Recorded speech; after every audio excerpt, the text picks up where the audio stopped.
Sexto. Su Majestad el Rey Luis XIII. El lance hizo mucho ruido.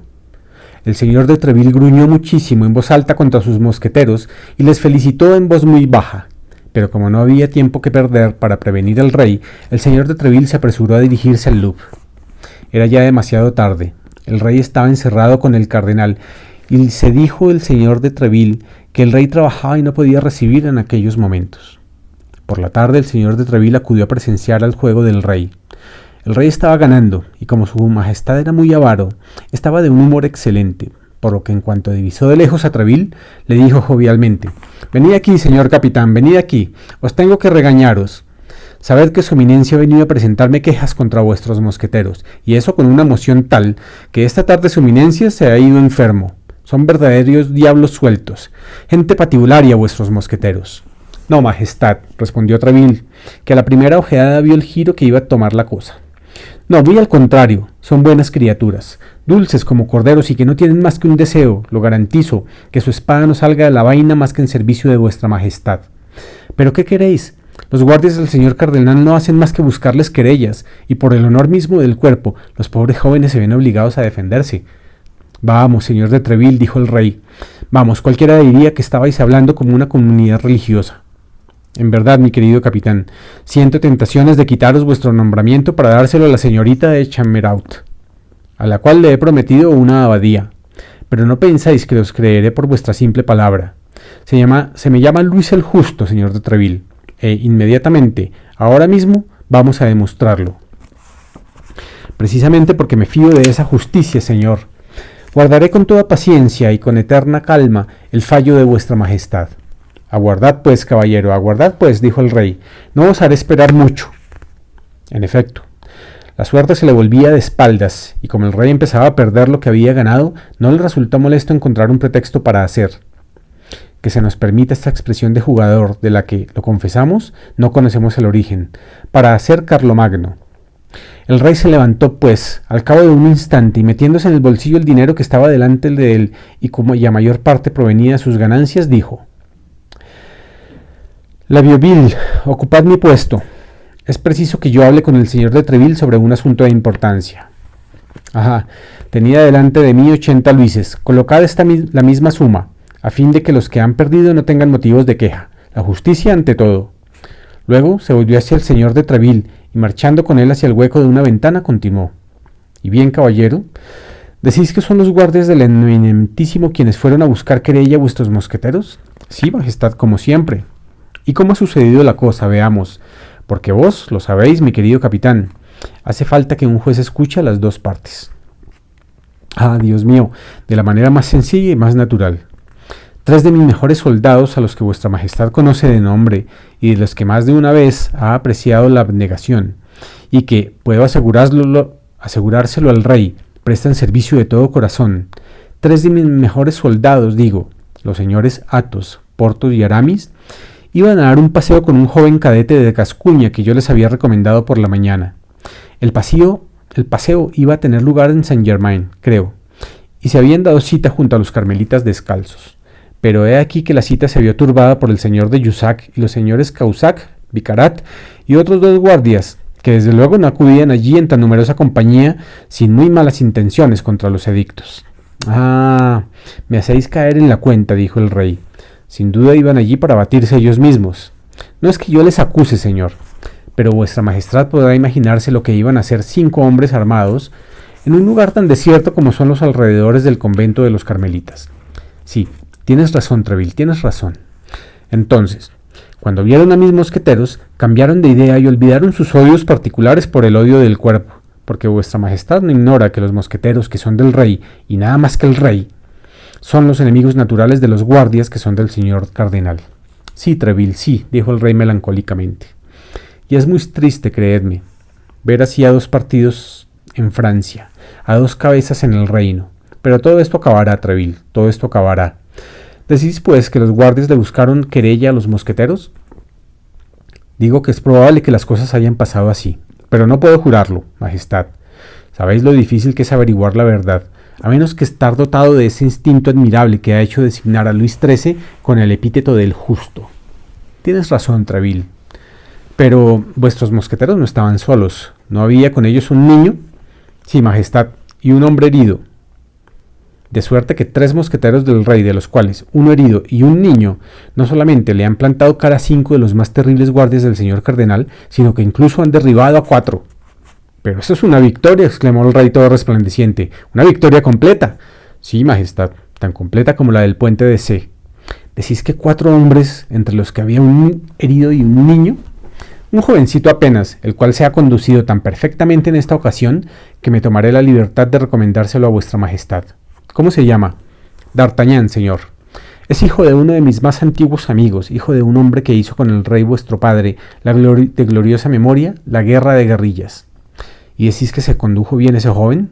Contadme eso, Treville. Sabéis que me encantan los relatos de guerras y de combates. Y el rey Luis XIII se atusó orgullosamente el bigote adoptando una postura belicosa.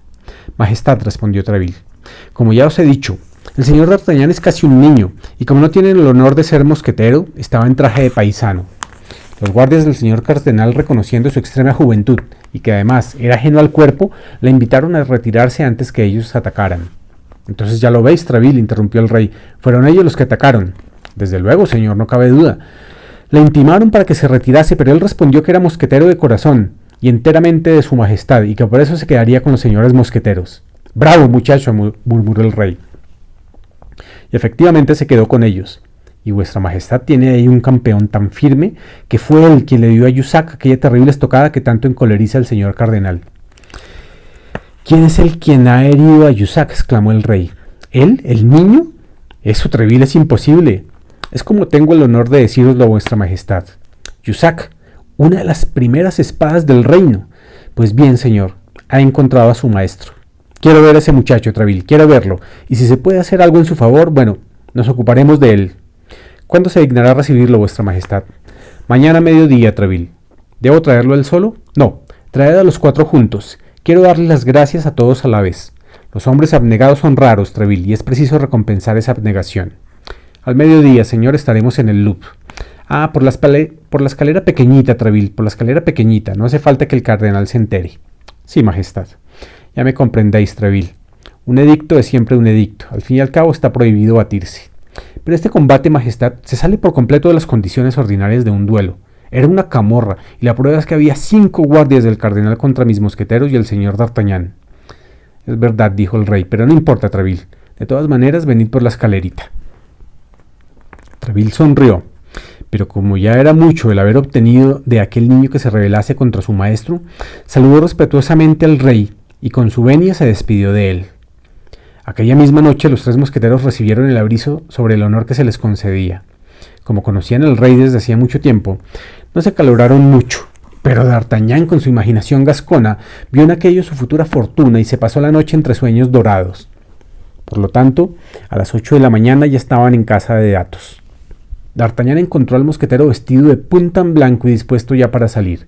Como la visita al rey estaba fijada para las 12, había formado el proyecto, con Porthos y Aramis, de ir a jugar una partida de pelota en el trinquete situado muy cerca de las caballerizas del Luxemburgo. Athos invitó a D'Artagnan a acompañarlos, y a pesar de su ignorancia de aquel juego que nunca había participado, D'Artagnan aceptó, no sabiendo qué hacer en su tiempo, desde las 9 de la mañana, que eran apenas, hasta el mediodía. Los 2 mosqueteros habían llegado ya, y peloteaban juntos. Athos, que estaba muy impuesto de todos los ejercicios corporales, pasó con D'Artagnan al lado opuesto y los desafió, pero en cuanto que intentó el primer movimiento, aún jugando con la mano izquierda, comprendió que su herida era demasiado reciente para permitirle semejante ejercicio. D'Artagnan se quedó pues solo, y como declaró que era demasiado torpe para sostener la partida en regla, continuaron solamente enviándose pelotas sin contar los juegos. Pero una de aquellas pelotas lanzada por el puño hercúleo de Porthos pasó tan cerca del rostro de D'Artagnan que éste pensó que si en lugar de pasarle al lado le hubiera dado de lleno, su audiencia quedaría probablemente anulada, puesto que le habría sido completamente imposible presentarse así delante del rey. Ahora bien, como aquella audiencia, en su imaginación gascona, dependía todo su porvenir, saludó cortésmente a Porthos y a Aramis, declarando que no reanudaría la partida más que cuando se hallara en estado de poderles hacer frente, y se fue a ocupar un sitio cerca de la cuerda y dentro de la galería. Desgraciadamente para D'Artagnan, entre los espectadores se encontraba un guardia de su eminencia. el cual, todo excitado aún por la derrota de sus compañeros, acaecida no más que la víspera, se había prometido aprovechar la primera ocasión para vengarla. Creyó, pues, que esa ocasión había llegado y dijo, dirigiéndose a su vecino: «No tiene nada de raro que ese joven le tenga miedo a una pelota, sin duda es un aprendiz de mosquetero». D'Artagnan se volvió como si lo hubiese mordido una serpiente y miró con fijeza al guardia que acaba de soltar aquella observación insolente. «Pardiez», replicó este retorciéndose insolentemente el bigote, «podéis mirarme todo lo que quieras, caballerete. Dicho lo que he dicho». «Y como lo que habéis dicho es demasiado claro para que vuestras palabras tengan necesidad de explicación», respondió D'Artagnan en voz baja, «os rogaré que me sigáis». «¿Y eso cuándo va a ser?», preguntó el guardia con el mismo aire burlón. «Ahora mismo, si gustáis». «Sin duda sabréis quién soy, ¿no?». «Lo ignoro completamente y no me inquieta lo más mínimo».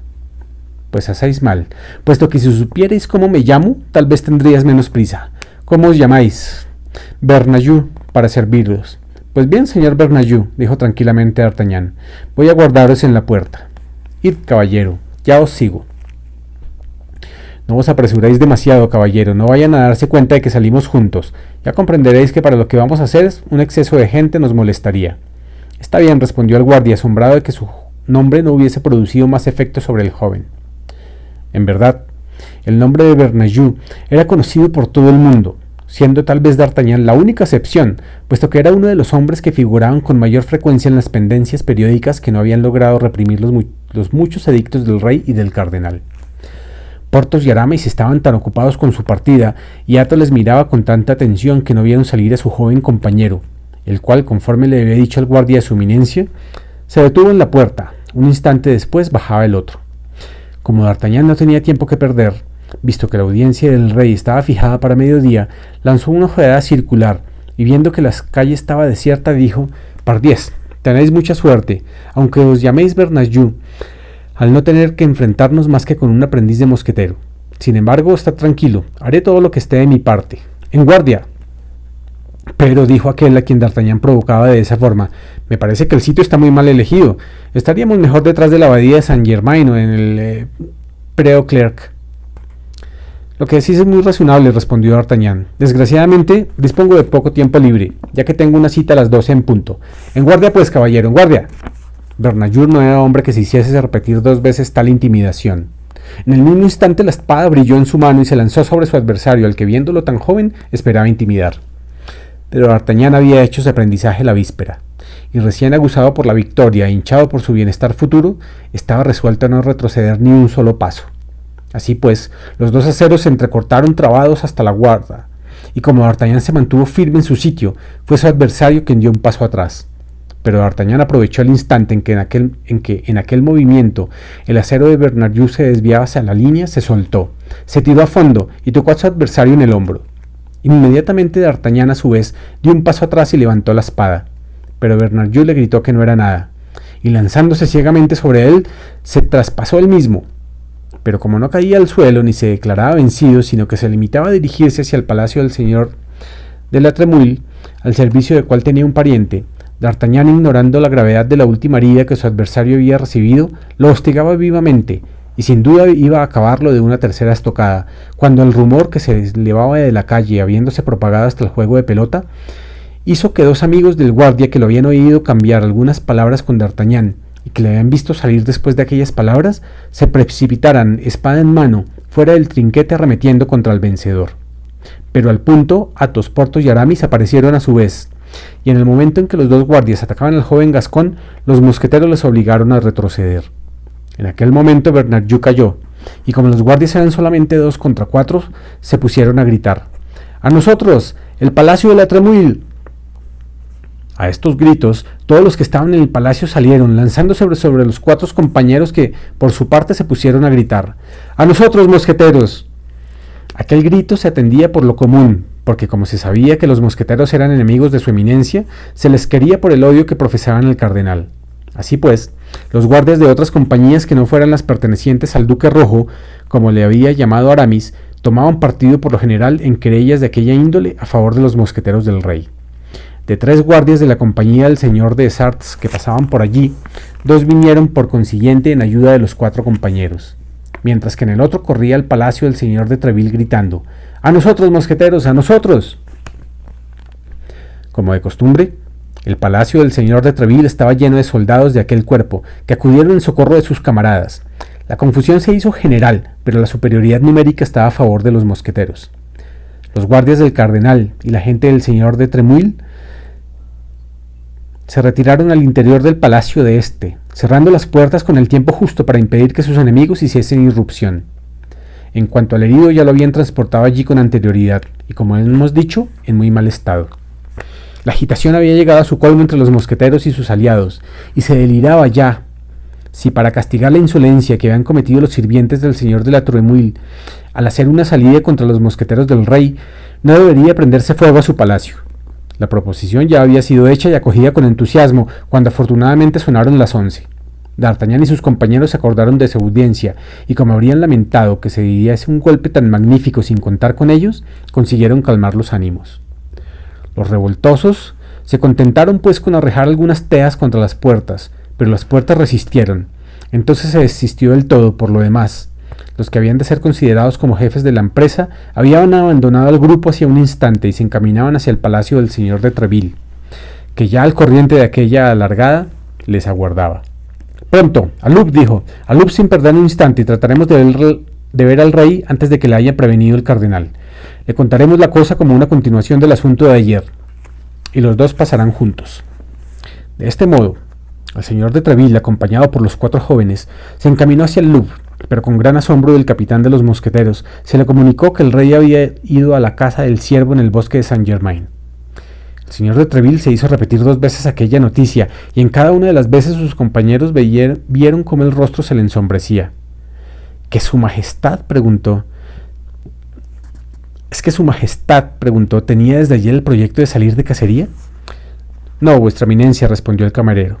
Ha sido el montero mayor quien ha venido esta mañana para anunciarle que durante la noche se había desviado un ciervo para reservárselo. Al principio respondió que no iría, pero luego no ha sabido resistir al placer que le prometía esa casa, y luego, después del almuerzo, partió. ¿Y el rey ha visto al cardenal?, preguntó el señor de Treville. Es lo más probable, respondió el camarero, porque esta mañana he visto los caballos de la carroza de su eminencia. Pregunté a dónde iba esta y se me dijo que Saint-Germain. Estemos prevenidos, dijo el señor de Treville. Señores, veré al rey esta tarde, pero en cuanto a vosotros, no os aconsejo que os arriesguéis a ello. El consejo era muy razonable, y sobre todo procedía de un hombre que conocía demasiado bien al rey para que los 4 jóvenes intentasen rebatirlo. El señor de Treville les invitó, pues, a que se fueran a sus casas respectivas y aguardasen allí sus noticias.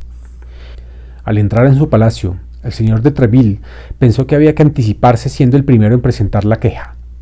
Envió a uno de sus criados a casa del señor de la Tremouille, con una carta en la que le rogaba que desalojase de su casa al guardia del señor cardenal, y echase una reprimenda a su gente por la audacia que había tenido al hacer una salida contra los mosqueteros. Pero el señor de la Tremouille, prevenido ya por su escudero, del que, como sabemos, Bernajoux era pariente, le contestó que no le correspondía quejarse ni al señor de Treville ni a sus mosqueteros, sino, al contrario, a él, contra quien los mosqueteros habían asusado a la gente y cuyo palacio habían querido incendiar. Ahora bien, como el debate entre aquellos 2 señores habría podido durar mucho tiempo, obstinándose cada uno naturalmente en su opinión, al señor de Treville se le ocurrió un procedimiento con objeto de poner fin a todo. Ir él mismo a ver al señor de la Tremouille. Se dirigió pues inmediatamente al palacio del otro y se hizo anunciar.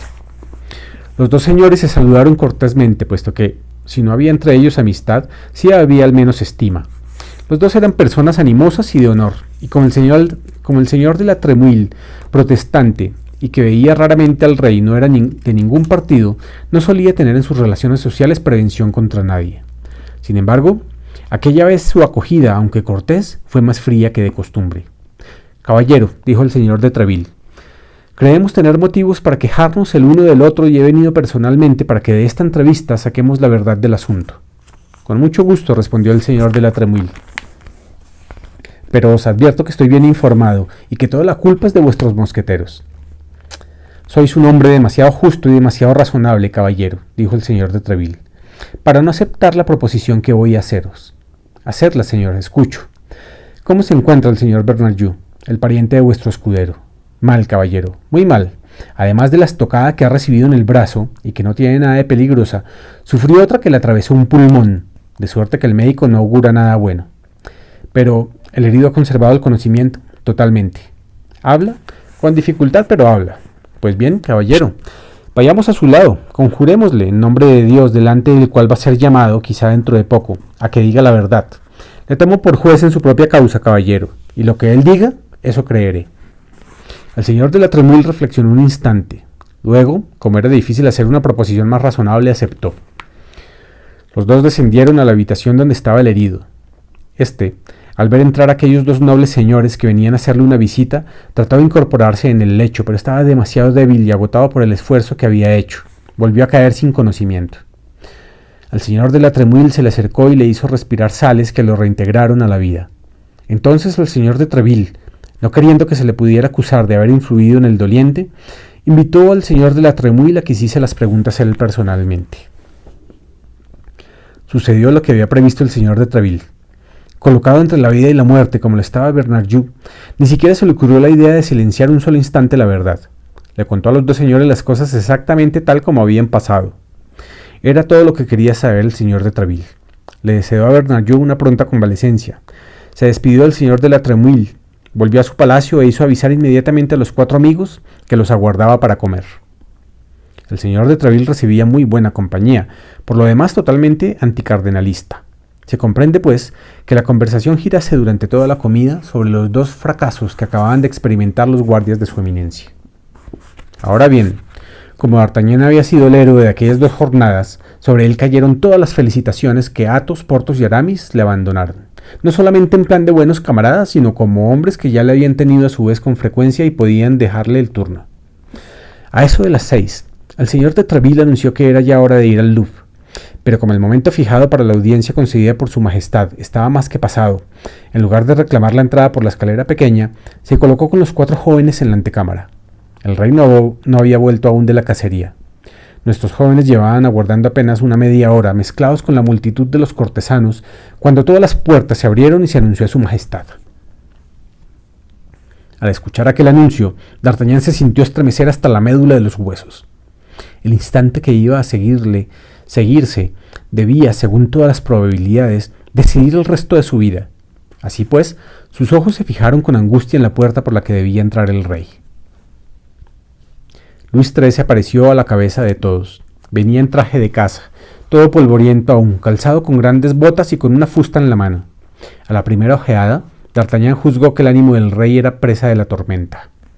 Aquella disposición, por visible que fuera en su majestad, no impidió que los cortesanos se alineasen a su paso. En las antecámaras reales sigue valiendo más ser visto por unos ojos irritados que no ser visto en absoluto. Los 3 mosqueteros no vacilaron, por lo tanto, y dieron un paso adelante, mientras que D'Artagnan, por el contrario, se quedaba oculto detrás de ellos. Pero aunque el rey conocía personalmente a Athos, Porthos y Aramis, pasó delante de ellos sin mirarlos, sin hablarles, y como si no les hubiese visto en la vida. En cuanto al señor de Treville, cuando los ojos del rey se detuvieron un instante en él, sostuvo aquella mirada con tanta firmeza que fue el rey quien apartó la vista, tras de lo cual, refunfuñando, su majestad entró en sus habitaciones. Los asuntos van mal, dijo Athos sonriendo, y esta vez no nos harán caballeros de la orden. Esperad aquí 10 minutos, dijo el señor de Treville, y si al cabo de 10 minutos no me veis salir, regresad a mi casa, puesto que será inútil que me aguardéis más tiempo. Los 4 jóvenes aguardaron 10 minutos, un cuarto de hora, 20 minutos, y viendo que el señor de Treville no aparecía, salieron muy inquietos en cuanto a lo que iba a suceder. El señor de Treville había entrado osadamente en el gabinete del rey y había encontrado a su majestad de muy mal humor, sentado en un sillón y golpeándose las botas con el mango de la fusta. Aquello no había impedido que el capitán le pidiera con la mayor flema noticias sobre su salud. «Mala, caballero, mala», respondió el rey. «Me aburro considerablemente». Era en efecto la peor enfermedad de Luis XIII, quien con frecuencia cogía a uno de sus cortesanos, se lo llevaba junto a la ventana y le decía: «Señor tal, aburrámonos juntos». «¿Cómo? ¿Se aburre vuestra majestad?», dijo el señor de Treville. «¿Es que no ha tomado hoy parte en el placer de la casa?». «Bonito placer, caballero. Todo degenera, a fe mía. Y no sé si es que ya los venados no están por ninguna parte o que los perros no tienen olfato. Levantamos un ciervo de 10 candiles. Lo estuvimos corriendo 6 horas. Y cuando estaba a punto de entregarse, cuando San Simón se lleva ya el cuerno a la boca para hacer la tocata, ¡paf!, toda la jauría cambia de rumbo y se lanza tras un cervato. Veréis que tendré que renunciar a la casa de pelo como he renunciado a la de pluma. Ah, soy un rey muy desgraciado, señor de Treville. No tenía más que un gerifalte y se me murió anteayer. En efecto, majestad, comprendo vuestra desesperación. Y la desgracia es grande, pero os quedan aún, me parece, numerosos halcones, gavilanes y azores. Y ni siquiera un hombre para maestrarlos. Los halconeros se van, yo solo conozco el arte de la altanería. Después de mí todo habrá concluido y se casará con trampas, lazos y armadijos. Si me quedase tiempo aún para instruir a algunos discípulos, pero... Sí, ahí está el señor cardenal, que no me deja un instante de reposo, hablándome de España, de Austria, de Inglaterra. ¡Ah! A propósito del señor cardenal, señor de Treville, estoy muy disgustado con vos. El señor de Treville aguardaba que el rey tuviese aquella salida.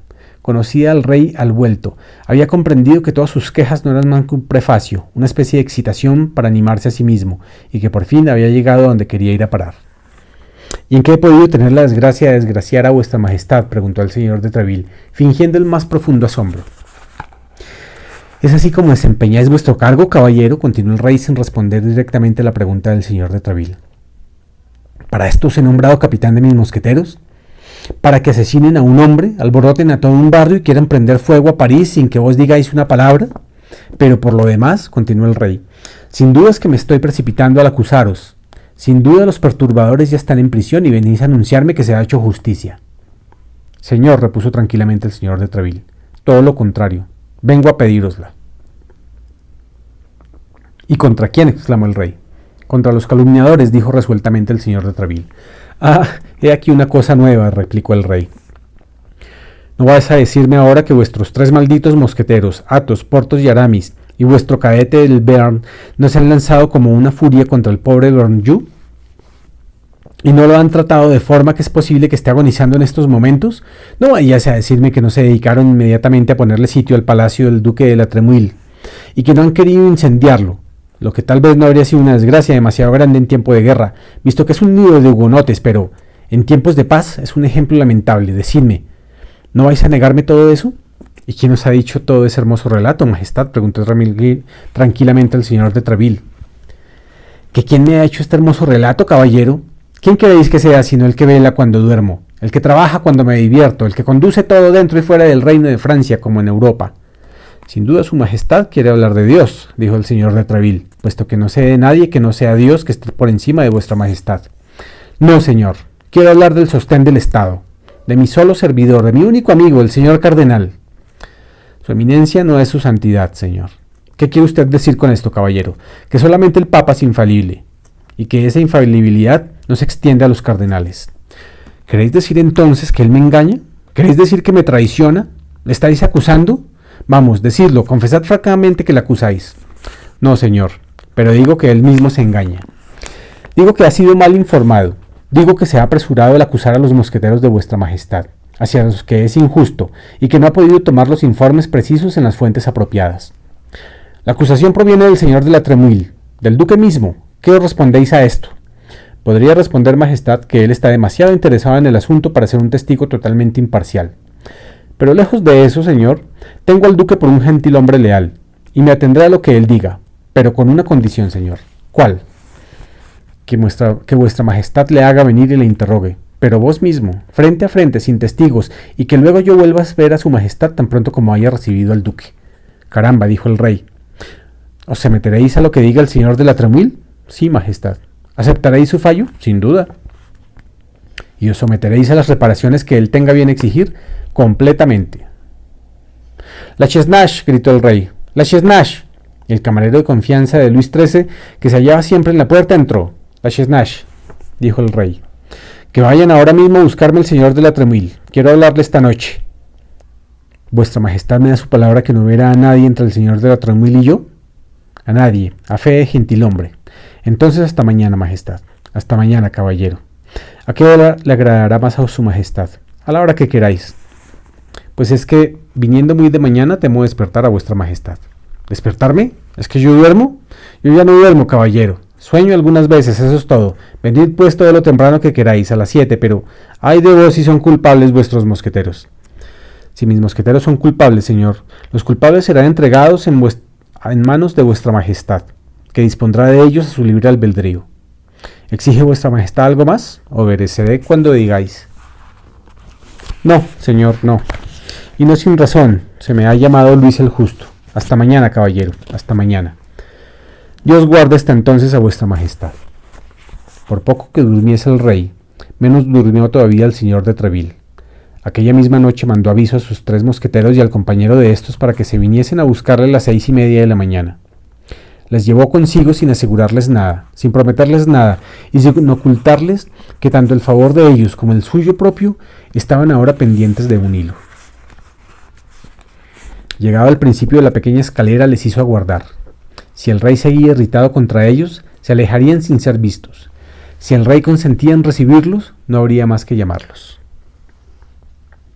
Al llegar a la antecámara particular del rey, el señor de Treville encontró a la Chesnache, quien le informó que la noche antes el duque de la Tremouille no había podido ser localizado en su palacio, que había regresado demasiado tarde para presentarse en el Louvre, que no había hecho más que llegar y que en aquellos momentos estaba con el rey. Aquella circunstancia fue muy del agrado del señor de Treville, quien, de esta forma, tuvo la seguridad de que ninguna sugerencia extraña se interpondría entre él y la declaración del señor de la Tremouille. En efecto, apenas se habían transcurrido 10 minutos cuando se abrió la puerta del gabinete del rey, y el señor de Treville vio salir al duque de la Tremouille, el cual se le acercó y le dijo: «Señor de Treville, su majestad acaba de mandarme llamar para enterarse de cómo ocurrieron las cosas ayer mañana ante mi palacio.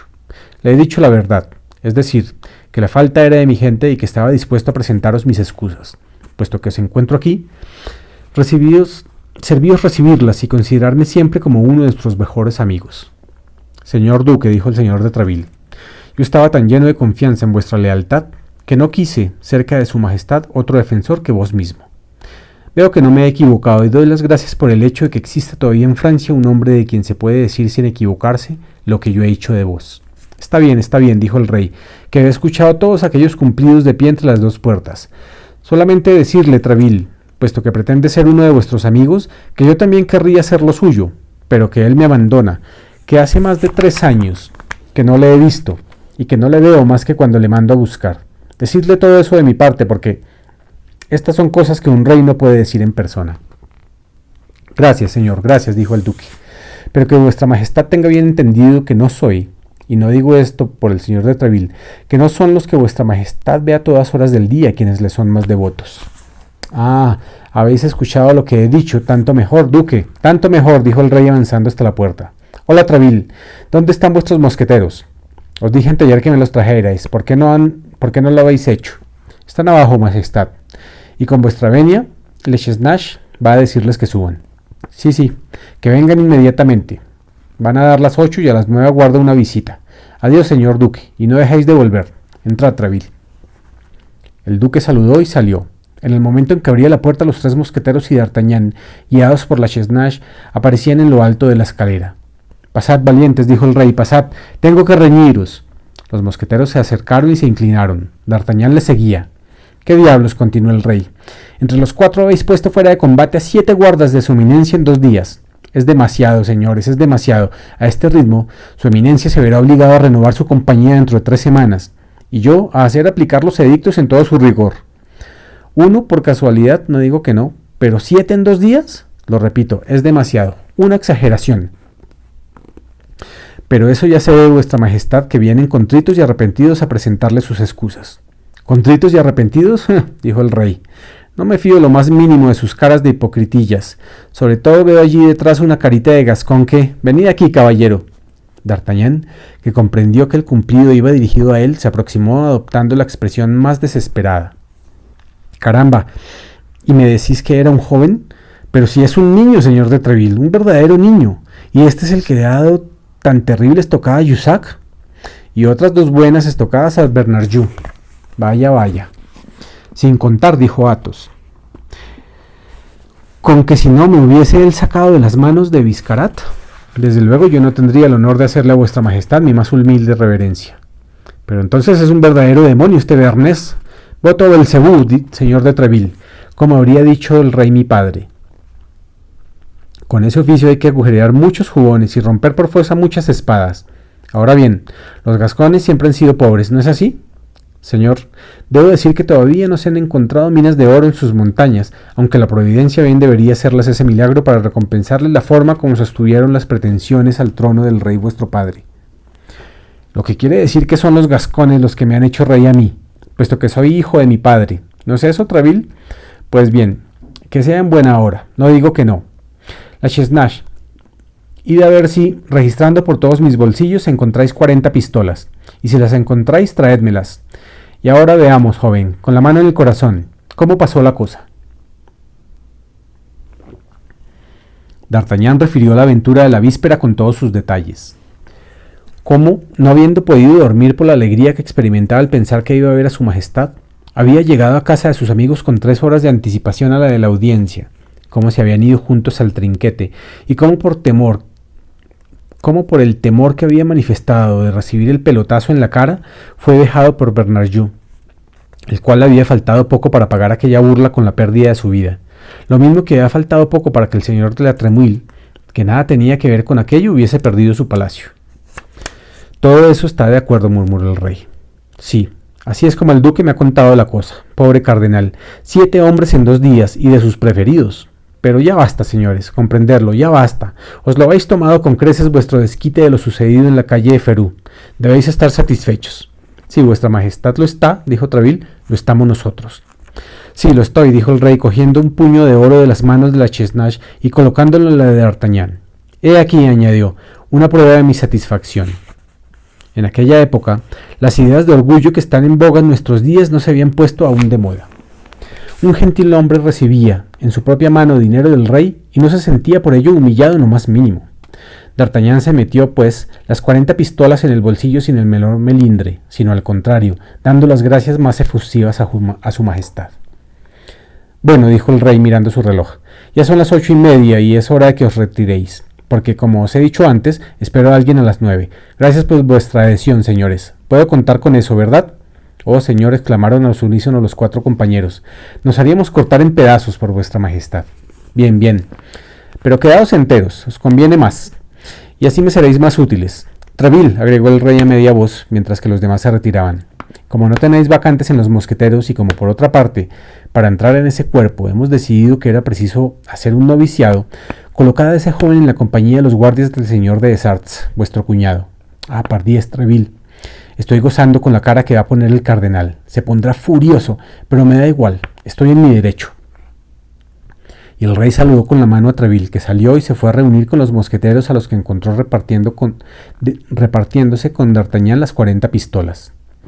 Y el cardenal, como lo había dicho su majestad, se puso efectivamente furioso, tan furioso que durante 8 días dejó de asistir al juego del rey, lo que no impedía que el rey se pusiese la cara más encantadora del mundo, y que todas las veces que se encontraba con él, le preguntase con voz más acariciadora: «¿Y bien, señor cardenal? ¿Cómo está ese pobre Bernajoux y ese pobre Jussac, tan devotos vuestros?»